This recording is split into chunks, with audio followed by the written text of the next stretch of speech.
Hello, homeopathy for all में आप सभी का स्वागत एवं अभिनंदन है।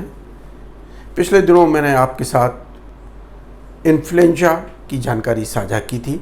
उसमें यह भी बताया था कि होम्योपैथिक दवाइयों से आप इन्फ्लुएंजा का उपचार कैसे करें।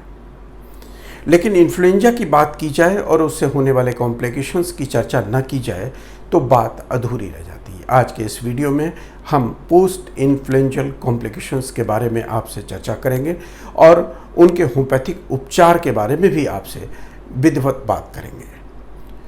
तो आइए आज की ये चर्चा शुरू करते हैं। बस आप वीडियो को शुरू से अंत तक देखते रहिए, तो बहुत सारी ऐसी जानकारी जिसको आप जानना चाहते हैं लेकिन वो नहीं मिल पाती है, आपको आज इस वीडियो के माध्यम से मिल जाएगी। इन्फ्लुएंजा से औसतन मरीजों में अपर रेस्पिरेटरी ट्रैक्ट के कॉम्प्लिकेशंस आते हैं। इनमें सबसे ज़्यादा होने वाले कॉम्प्लिकेशंस में bronchitis, tracheitis, sinusitis, otitis media, pharyngitis, इस तरीके के कॉम्प्लिकेशंस ज़्यादातर सामने आते हैं क्योंकि वायरस के द्वारा दी गई सॉइल में बैक्टीरियल ग्रोथ बहुत जल्दी हो जाती है या फंगल ग्रोथ बहुत जल्दी हो जाती है। ऐसी कंडीशंस में ये कॉम्प्लिकेशंस सामने आते हैं। इनमें मरीज़ को खांसी आती है, गले में दर्द होता है, उसे निगलने में तकलीफ़ होती है, सांस लेने में कठिनाई होती है, नाक बंद होती है। ऐसे कॉम्प्लिकेशंस प्राय सामने आते हैं। अब किया क्या जाए, ऐसे कॉम्प्लिकेशंस से कैसे बचा जाए, इनका क्या उपचार किया जाए, इस बात की चर्चा भी होनी चाहिए। तो इनसे बचने का तरीका तो यही है कि जिस समय आपको इन्फ्लुएंजा हो उस समय अपने खान पान, अपने रहन सहन, अपनी जीवनचर्या पर विशेष ध्यान दें, तो इन कॉम्प्लिकेशंस की क्वांटम आपके शरीर में कम होगी। और यदि नहीं देंगे तो इन कॉम्प्लिकेशंस की संभावना अधिक होगी। तो आइए आपको बताते हैं कि इन कॉम्प्लिकेशंस में सबसे ज़्यादा होने वाला कॉम्प्लिकेशंस खांसी है।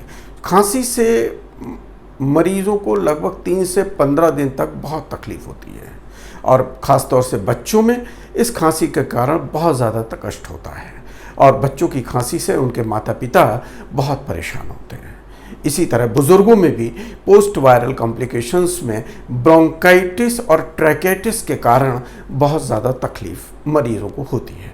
तो आइए आज आपको बताते हैं कि इस ब्रोंकाइटिस और ट्रैकियाटिस होने वाली तकलीफ़ को कैसे कम किया जाए, इसका क्या होम्योपैथिक उपचार किया जाए, क्या अन्य तरीके अपनाए जाएं जिससे मरीज़ को इन सारी तकलीफ़ों से राहत मिल सके। तो सबसे पहले आपको बताते हैं कि अगर मरीज़ को सूखी खांसी आए तो उसे सबसे पहले ड्रोसेरा 200 की एक डोज दे दें।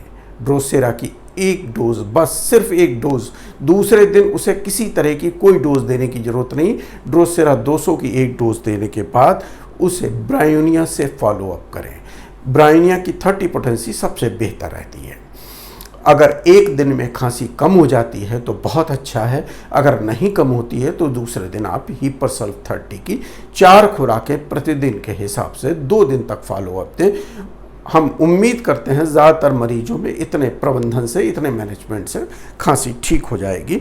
अगर इसके साथ बाद भी खांसी ठीक नहीं होती है तो मरीज़ को जस्टीशिया मदर टिंचर भी दिया जा सकता है। जस्टीशिया मदर टिंचर की 5 बूंद आधा कप पानी में डाल करके दिन में 3 से 4 बार दी जा सकती है। अगर खांसी में बलगम आ रहा है तो क्या किया जाए।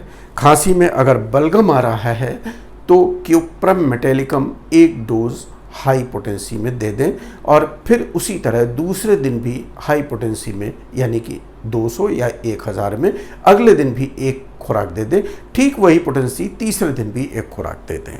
इसके साथ मरीज़ को एंटीमटाट और इपेकॉक नामक दवाइयाँ दिन में 4 बार दें। इससे उसकी खांसी में तुरंत उसको राहत मिलेगी। अगर बलगम ज़्यादा आ रहा है, सांस लेने में भी तकलीफ़ हो रही है तो ग्रिंडेलिया मदर टिंचर की 5 बूंद दिन में 4 बार गुनगुने पानी के साथ में और सेनेगा मदर टिंचर की 5 बूंद गुनगुने पानी के साथ में दी जा सकती हैं। अगर बलगम निकलने में ज़्यादा तकलीफ़ हो रही है तो सेनेगा का उपयोग बेहतर रहता है। अगर सांस लेने में तकलीफ ज़्यादा हो रही है तो ग्रिंडेलिया का उपयोग बेहतर रहता है। अगर मरीज़ को लगातार खांसी आ रही है, जिसको कि देख करके बच्चों के माता पिता बेहद परेशान होते हैं, ख़ास तौर से बुज़ुर्गों को अगर इस तरीके की खांसी आ रही है तो उनके सीने में दर्द होता है, उन्हें सांस लेने में कठिनाई होती है, उन्हें बेहद कष्ट होता है। तो ऐसी परिस्थितियों में आप क्या करें, सबसे पहले मरीज़ को सिना 1000 की एक डोज दें, उसके बाद उसे हीपरसल्फ 30 और इपेकॉक 30 की एक डोज दें। अगर मरीज़ को उल्टियाँ हो रही हैं तो इपेकॉक बहुत बेहतर काम करती है। कई बार मरीज़ों में देखने में आता है, ख़ास तौर से बच्चों में, कि खांसते खांसते बच्चे उल्टी कर देते हैं, यानी कफ टर्मिनेटिंग इनटू वोमिटिंग। ऐसी परिस्थितियों में इपेकॉक बेहतर काम करती है। और मेंथा पेपरेटा मदर टिंचर ऐसी परिस्थितियों में बहुत अच्छा काम करता है। मेंथा पेपरेटा मदर टिंचर की 10 बूंद मरीज़ को गुनगुने पानी में दिन में 4 बार देने से बेहतर परिणाम मिलते हैं। इसके अलावा अगर मरीज़ को खांसी आते हुए कई दिन हो गए हैं तो ऐसी परिस्थिति में कई बार को ये भी संभावना होती है कि मरीज़ को सांस लेने में कठिनाई शुरू हो जाती है। जी हाँ, अगर मरीज को सांस लेने में कठिनाई शुरू हो गई है तो आपको क्या करना है ये भी आज हम आपको इस वीडियो में बताएंगे। मरीज को सबसे पहले क्यूप्रमेट की 1000 डोज दें और 1000 डोज अगले दिन भी दें, फिर उसके अगले दिन यानी 3 दिन लगातार क्यूप्रमेटैलिकम की 1000 शक्ति आप 3 दिन तक लगातार दें। मरीज को एंटिमटाट इपेकॉक 30 दिन में 4 बार दें। अगर एक दिन के बाद राहत नहीं मिलती है तो मरीज को आप ब्रोमियम 30 भी दे सकते हैं। और इसके अलावा मरीज की अगर नाक भी साथ में बंद हो रही है और सांस लेने में कठिनाई हो रही है तो उसे सैम्ब्यूकस क्यू और इफेड्रा क्यू भी दिया जा सकता है, या सिनेपिस नाइग्रा क्यू भी दिया जा सकता है। अब ये लक्षणों पर आधारित बात आती है, लेकिन मैं एक बात आज आपसे इस वीडियो की में ज़रूर कहूँगा कि ये सारे प्रयोग आप अधिकतम 2 से 3 दिन तक करें, जब तक आप अपने डॉक्टर के पास नहीं पहुंच पा रहे हैं। ये सारा उपचार तभी तक आप एक्सरसाइज करें जब तक आप डॉक्टर के पास नहीं पहुंच पा रहे हैं। मैं सलाह यही दूंगा कि आप अविलंब किसी योग्य होम्योपैथिक चिकित्सक से परामर्श करें या अपने हेल्थ सर्विस प्रोवाइडर के पास जल्दी से जल्दी पहुँचें, जिससे आपके खांसी का ठीक ढंग से उपचार हो सके। क्योंकि एक चीज़ तो माननी ही पड़ेगी कि लोअर ट्रैक्ट के कॉम्प्लिकेशंस कम होते हैं, लेकिन होते ज़रूर हैं। और लोअर ट्रैक्ट में होने वाले कॉम्प्लिकेशंस में न्यूमोनिया बहुत कॉमन कॉम्प्लिकेशन है। न्यूमोनिया के बाद एक्यूट सीवियर रेस्पिरेटरी डेफिसिट भी बहुत कम होता है, लेकिन होता ज़रूर है। ऐसी परिस्थितियां आने से पहले आप अपने हेल्थ सर्विस प्रोवाइडर या होम्योपैथिक फिजिशियन से ज़रूर बात करें, जिससे कि आपकी इन सारी समस्याओं का निदान तुरंत फुरत हो सके और बीमारी बहुत लंबे समय तक नहीं खींचे। अब खान पान और प्रबंधन की भी चर्चा किया जाना बहुत ज़रूरी है, समीचीन है।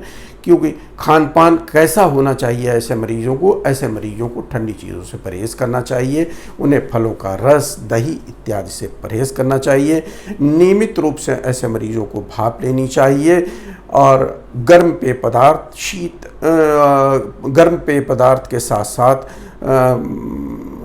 हल्का भोजन करना चाहिए, जिसमें कि फैट कंटेंट कम से कम हो।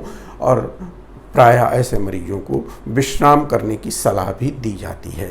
तो मैं विश्वास रख सकता हूँ कि ये जानकारी आपको पसंद आई होगी। अगर पसंद आई हो तो हमारे चैनल को सब्सक्राइब करें, लाइक करें और शेयर करें। Thank you. अगले वीडियो तक इंतज़ार करें।